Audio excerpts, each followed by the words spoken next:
and good evening. I'm Melisa Idris. Welcome to Consider This. This is the show where we want you to consider and then reconsider what you know of the news of the day. As Breast Cancer Awareness Month puts a spotlight on prevention and early detection, it's also a reminder of the growing cancer burden in Malaysia and also highlights the broader challenges of cancer care. Now, how far have we come as a country and what more needs to be done?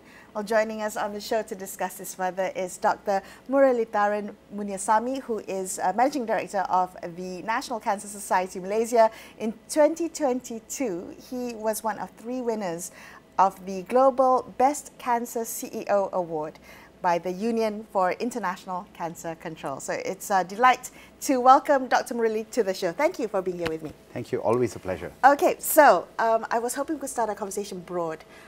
Maybe you can assess a little bit your view, your assessment of the state of cancer care in Malaysia, especially when it comes to access and affordability. Where are we today and where are the gaps? Okay. So, of course, as I was saying again, always a pleasure. Thank you so much for having me. I think right before I go into access and affordability, right, I'm going to talk about 3 big problems that we have when we talk about cancer in our country. One, 60% of our cancers are detected late.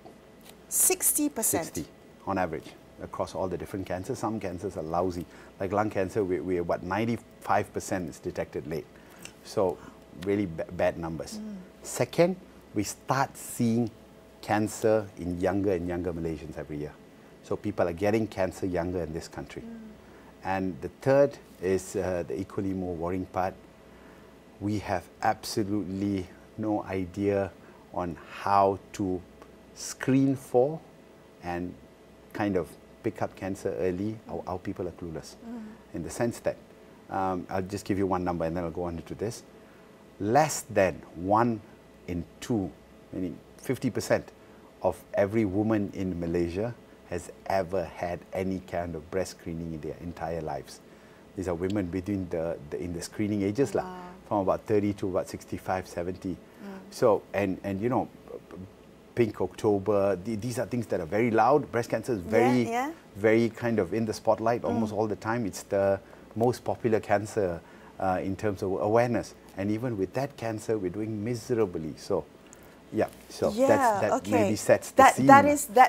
Those are some bleak statistics, but very important. Okay, so maybe we can kind of talk about breast cancer first. So I know I had asked you a question about the growing cancer burden, but also the access and affordability. We'll come back to breast cancer, but talk to me about access and affordability. So access in this country is not bad. Okay, meaning, so when we look at cancer, we always think about high-end treatments like radiotherapy, targeted therapies, and those are not really the whole cancer story. The cancer story starts at every year you need to go and get screening in a place which is near your house, where you don't have to pay a lot of money. And in Malaysia, the government has done really well at this. We have a clinic kesihatan almost everywhere. I think it was one of our previous DGs or ministers many years ago said you cannot, in Malaysia, you cannot go more than 5 kilometers without running into a health facility. That's how extensive our health facilities are. And so, in terms of access and affordability for screening, I think it's something that we have. Because if not for the government clinics, you have private clinics everywhere. And almost, unlike many countries, like for example, I was just overseas in the African region, for example, many countries don't even have a single doctor for something like hundreds of miles. Ours, the reverse. We have hundreds of doctors, sometimes within 1 mile. So it's the issue of, at this point, for screening, at the screening point, we actually have capacity. There's access. It's quite affordable. And then, so the question that you need to ask, Mel, is like, what's going on there? We'll come to that in a bit. So, but as we go upstream, so when you screen, let's say they do pick up something wrong, then you need more extensive instrumentation. Meaning and we lose breast cancer since it's been October, right? So if, let's say at a clinic, a nurse or a doctor palpates, does an examination, finds something wrong, abnormal lump, you're going to need an ultrasound or a mammogram. So that then you start needing a better facility.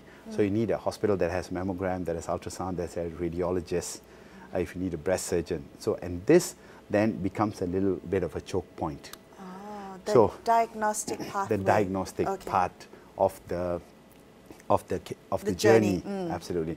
So the diagnostic part of the journey then becomes a little complicated because not every place has a mammogram, for example. Not every place has a radiologist or a surgeon. So we then access reduces when it's in the public sector. Affordability then is a bit of a challenge because you have private hospitals, but those private hospitals are not as affordable. Simply because in Malaysia, like in many countries, insurance doesn't pay for screening and diagnostics. Insurance doesn't pay for screening and diagnostics? So you have to pay out of pocket. Out of pocket. So that's really an additional burden. And very interesting behavior. We'll come to behavior in a bit, because behavior is a very interesting area where Malaysians are. Next, you go and let's say something is found from that mammogram.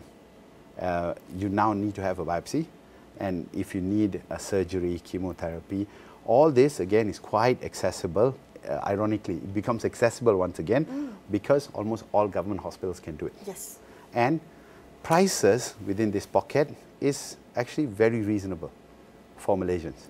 So affordability is there, access is there. So big choke point around diagnostics, and then around treatment or conventional treatment is then that access affordability issue kind of goes away. Now comes the next problem, which is if I don't want or if I can get something better, and cancer treatment has changed so much. You get a lot of really high-end good treatments, but unfortunately they're equally expensive. Right. And the problem is these modalities then can't be rolled out in the public sector. They exist in the public sector, but in very limited, I would say, quotas. I understand. Okay, all right. That's a great layout. Thanks for painting that picture for us. Because this is Breast Cancer Awareness Month, let's use breast cancer as kind of an example. So I remember having done multiple shows about breast cancer awareness, and the statistics are so worrying about late presentation, lack of screening, and how common breast cancer is in Malaysia. The incidence rate is higher. So it's the highest. It's the #1 ranked cancer. Overall, and of course in women it continues to be #1 as well. But our survival rates are quite low. Miserable. Miserable. Okay. So breast cancer is the best survival rate. Reports the best survival rates among other cancers. But it's abysmal compared to other countries. Right. Even I'm not even talking about like Japan or the UK or something. So even countries we know, same region. Southeast Asia. It's like how to say, it becomes at a certain point you say, it's if you want to get cancer, don't live in Malaysia. Oh my goodness! Oh, that is terrible. Okay, so talk to me about that, and let's juxtapose it with the fact that awareness campaigns like Breast Cancer Awareness Month, like Movember, I think of Movember for testicular cancer. All of those have been running for years, decades even. Why has it not translated to better health outcomes, particularly in Malaysia? This is ironic because I'm going to use that exact same word.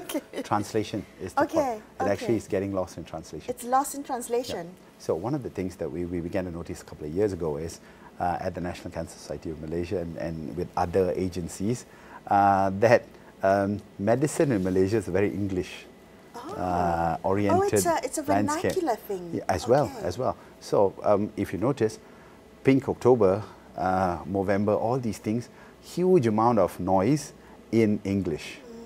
It trickles down a little bit to BM nowadays, maybe past about 2-3 years, and that's really due to product advertising around the same kind of theme. But there's absolutely not much noise in, say, Mandarin or Tamil.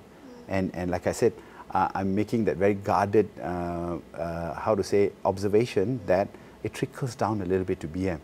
But with almost 60, maybe about 70% of this country being BM speaking, it's just lost in translation. So that's a valid point. So people, we are hitting the same demographic with campaigns and campaigns and campaigns, and good on them. So they're getting screened, But to the rest, it's just there's really radio silence. Do awareness campaigns actually translate into changes in health behavior, in changes in early detection and screenings? Does it? It does. Okay, it does. yes. So I'll tell you a big picture and a small picture. Okay. So horrible example, but I'll share it with you anyway. You remember the chap who was in Black Panther? Oh, yes. Chadwick Boseman. Chadwick Boseman, yes. So Chadwick Boseman had colorectal cancer. Okay. And, you know, he died of it. We never got a Black Panther 2 with him in it. The problem was, or the interesting thing was, he passed away, and the rates of colorectal cancer screening in the US, okay, like skyrocketed. It's like almost quantum leap. Because that's how much awareness drives it. Now, you can see my problem. I can't have a celebrity get cancer. Yes, okay. Campaigns. Yeah, that would be tragic. That would be tragic. Yes. So that is the big challenge. So people sometimes need to get jolted into action, and most often than not, if a family member or someone gets cancer, then everybody gets into this mood of let's be a little careful. But unfortunately, and this is where we fail compared to other communities elsewhere, is our 30-day syndrome lah. Our 30-day syndrome. You know, Malaysia very gung-ho for 30 days. After that, like, so then we have amnesia. Yeah, we just get situational amnesia. And the problem is, with cancer, it's a disease of you need to screen. Okay. Like most diseases, you got to keep on at it diligently year after year, and hope that you don't get it. So having said all this, talk to me about the role of the National Cancer Society of Malaysia. Where do you fit in terms of cancer awareness, prevention, and also care? Okay, so unfortunately, and this is not something we're happy with, because there's a lot of gaps in the entire system. We are unfortunately in most pieces everywhere. So one of the big pieces of work that we do is we work around 3 areas. I'm sorry, I should come back to this: educate, care, and support. So in terms of education, we work with smaller communities.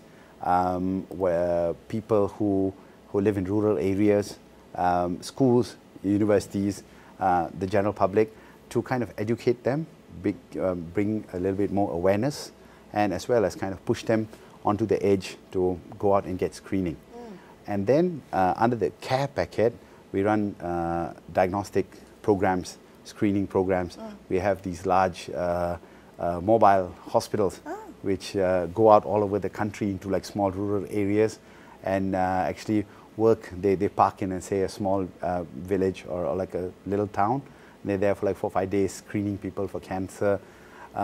So they do that in terms of care, but we're also doing a lot of mammography. So we run programs with bigger hospitals all across the country. We run diagnostic programs to bring down costs, help to pay for biopsies, staging CT scans. So we even run our own CT scan machines so that cost comes down. And we supply drugs along the pathway as well.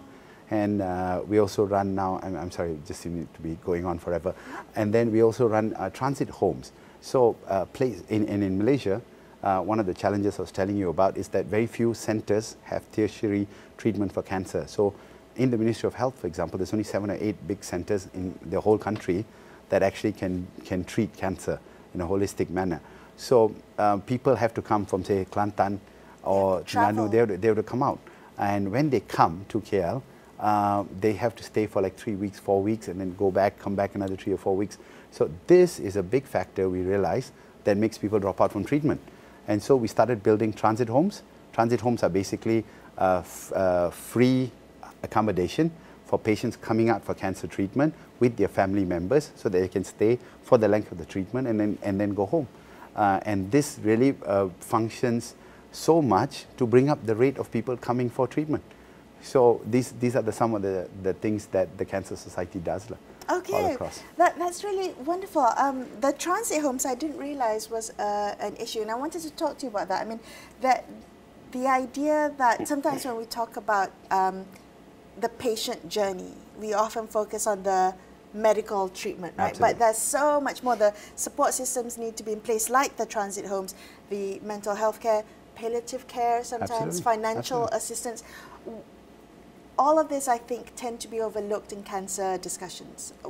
When we think about this type of comprehensive care, where are the support systems being provided, and where are the gaps, particularly when you talk about underprivileged groups or people without direct access to these types of support? Absolutely. So one of the greatest challenges is that we often think about a cancer patient as a homogeneous person. But the problem is it's a disease that spans the B40 right up to the T20. And each different patient or type of patient in this profile has a very different journey. So for those from like underprivileged groups, right, like I was saying, getting access to a hospital that has a mammogram is something that they can't even think about. So it's like, because many of them, for example, are daily wage earners, even in KL.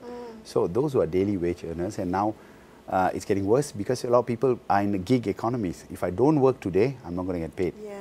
If I take my day off to go and do a mammography for 6 to 8 hours, that's the end of my day lah. So maybe I don't work on a Saturday, but who's open on a Saturday? Right? So yeah, so things like this become a challenge. Or on Sunday, am I going to leave my 3 kids? On weekdays they have school, but now on the weekend they're all at home. Do I leave them where they jump off the building while I go for a mammogram? So these, like you're putting it very correctly, Mel, what's happening is all these different factors actually are preventing people from getting healthcare. So, and look, I'm a physician, and I'm not defending my profession, but you know, what is this? Have to cover line lah. What is this? But these are not the jobs of doctors or healthcare professionals. Yeah. They just don't work in the space. Yes. So this is where really civil society, not merely people like healthcare civil society, but everybody else as well, who has to come together and you know, we always joke about you know, how it takes a village to raise a child. Yeah, so we always joke about it takes half a village to get someone to a mammogram. You know, so yeah, there are so many I think barriers to getting to that first step of getting screening before you can even think about how to go further. And so I've got a nice kind of example to tell you about this line, what have we done. So over about 8 to 10 years, we actually built a program. It's actually called, we work with a whole lot of partners, but it's actually held together. It's called the NCSM Etika Breast Cancer Screening and Early Detection Program. So what it does is we actually work with small communities all across the country. And last year we started Sabah Sarawak as well. So at the community level, first we engage the women with like talks, exhibition sessions. We go in through like cooking shows, which we do at the ground level. And at that time, we start engaging them with like little education sessions on breast cancer, and we get a ground level screening going. So you remember I was telling you about our big clumsy trucks. So they go out, park themselves in the village as a follow-up, day 2, day 3, because dating is not a one-off thing, right? So it's about building relationship, right? Correct. So it's not a speed dating service. So you get introduced one day, and then maybe you decide to hold hands the next. So similarly, one engagement is like education, next engagement, then we start getting them onto screening.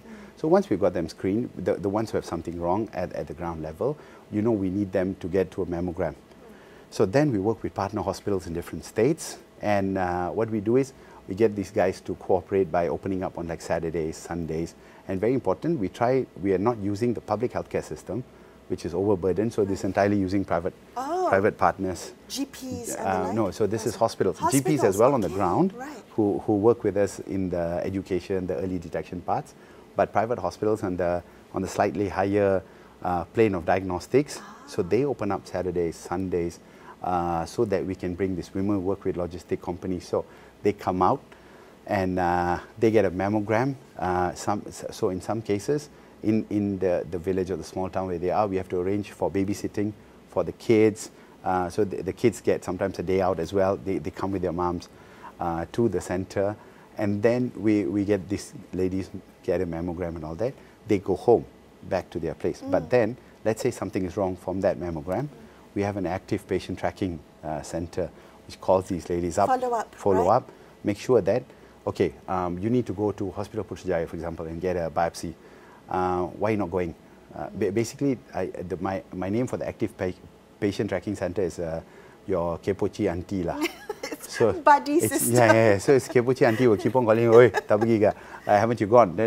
What can I do for you? Oh, you know, I can't take a day off. Okay, what is your daily wage? 100 ringgit. Okay, we'll pay you 100 ringgit. Compensate. So, compensate, and then we arrange for transport, so on and so forth. And this side, we work with other NGOs, Lions, Rotary, other really community NGOs, sometimes the local MP's office who just like, okay, 100 ringgit for 3 people, okay, I'll sort it out. Or sometimes we have community volunteers who will say, okay, I'll take a day off, I'll drive all these people and bring them and get their biopsy sorted out, and so on and so forth, and until we complete the journey. So with underprivileged women, we over about the program's about 6 years now, and we've worked about 50,000 women who we've touched in this way.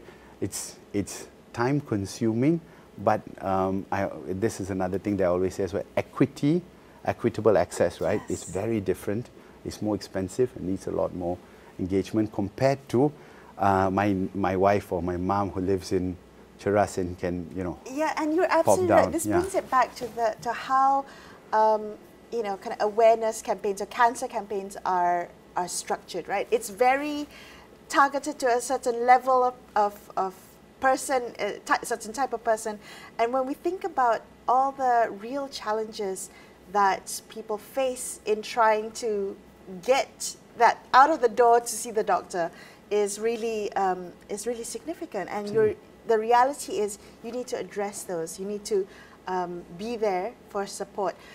So talk to me about what you've learned in all the time that you have been working with patients. How have you applied what you've learned into helping change behaviors, not just prevention, but understanding risk patterns, applying that into your work in cancer care? Absolutely, and I'll tell you, if I looked back at me 15 years ago, I was a practicing physician with the Ministry of Health. At that time, for example, I worked in internal medicine, and I used to have patients who will miss appointments, you know. Yeah. And when they come, right, you know, I'll spend like 10 minutes firing them. Oi, ubat free, appointment free, pergi tengok doktor dekat private 200-300, sanggup ke ponteng, this one, everything, you marah the flair. Because your mindset is different, you know. Your mindset is of the mindset that, hey, I'm giving you free medical care. Right. Why are you not coming to get it? But it's actually a very unidimensional perspective. And, you know, subsequently fast forward this side and working from this side of the patient perspective, yeah, then I know why he hasn't come. For example, that person's mom is in hospital, or the dad is in hospital, or the dad has had a stroke. If he leaves and comes, nobody's going to like settle that person that they're caring for. The kids are in school today. Who's going to send and pick them up from that small little town? It takes 4 hours, for example, to get on a bus. It's things like this that we never considered.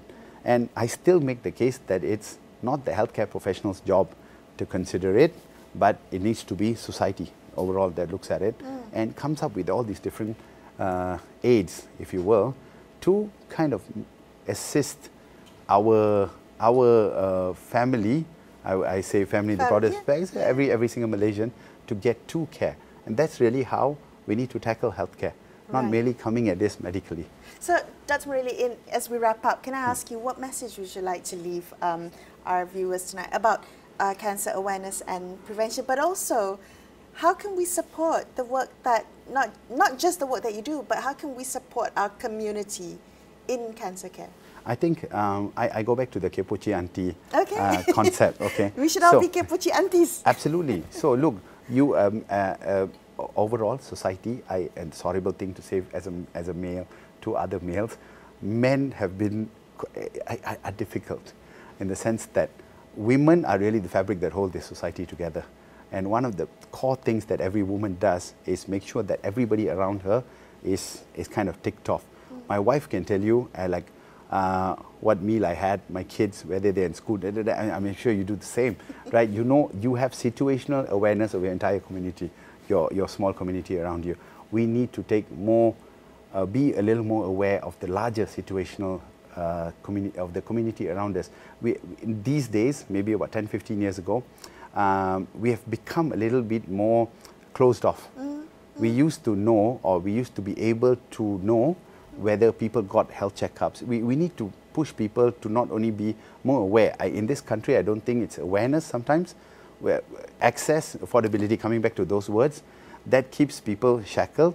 But within us who live in urban settings and who are most probably the bulk of the people watching this show, I think we need to start caring a little more for that person next to you, the person in your smaller circle, pushing them, irritating them, if you will, to be a little more consistent, screen every day, try to look at things to change your behavior. And this is a society, we are social animals. Yeah.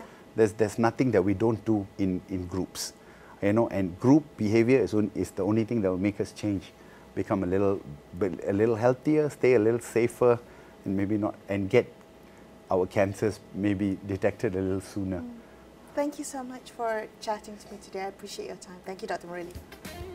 That's all we have for you on this episode of Consider This. I'm Melisa Idris, signing off for the evening. Thank you so much for watching, and good night.